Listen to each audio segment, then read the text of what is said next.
Information اب کے ناظرین السلام علیکم، میں ہوں آپ کا ہوسٹ طیب منور۔ ناظرین گرامی، آج ہے 17 جولائی 2021۔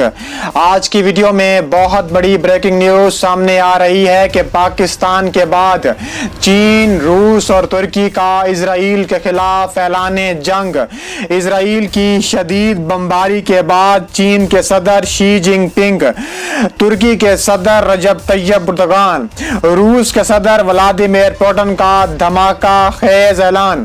طیب اردوغان نے M6 میزائلوں کی اسرائیل پر بارش کر دی۔ چین کے صدر نے 600 ٹینک اسرائیل کے خلاف اتار دیے اور روس کے صدر نے آخری وارننگ جاری کرتے ہوئے اپنے جنگی طیارے اسرائیل روانہ کر دیے۔ ویڈیو میں آگے بڑھنے سے پہلے اگر آپ اسرائیل سے نفرت کرتے ہیں اور فلسطین کاز کو سپورٹ کرتے ہیں تو ہماری ویڈیو کو لائک کرنے کے ساتھ ساتھ چینل کو سبسکرائب کر کے بیل آئیکن پر ضرور کلک کر دیں۔ ناظرین گرامی، بہت بڑی بریکنگ نیوز آپ کے سامنے پیش کرنے جا رہا ہوں کہ اسرائیل کی فلسطین میں شدید بمباری کے بعد چین کے صدر شی جن پنگ کا تہلکہ خیز تباہ کن جواب دینے کا فیصلہ۔ طیب اردوغان کا اعلان جنگ۔ طیب اردوغان نے M6 میزائل اور اسرائیل پر 1200 راکٹوں سے حملے کر دیے۔ اسرائیل کی 20 آئرن ڈوم بیٹریاں تباہ کر دیں، درجنوں فوجی ہلاک کر دیے، اور روس کے صدر ولادیمیر پوٹن نے اسرائیلی وزیر اعظم نیتن یاہو کو آخری وارننگ جاری کر دی کہ روس اسرائیل کے خلاف اعلان جنگ کر سکتا ہے۔ برطانوی اخبار کے مطابق روس کے صدر ولادیمیر پوٹن نے غزہ میں جاری اسرائیلی جارحیت پر جنگ بندی کا مطالبہ کرتے ہوئے کہا ہے کہ اسرائیل اور فلسطین میں ہونے والے پرتشدد واقعات کو فوراً روکا جائے، جن میں بچوں سمیت بڑی تعداد میں پرامن افراد کی جانیں گئی ہیں۔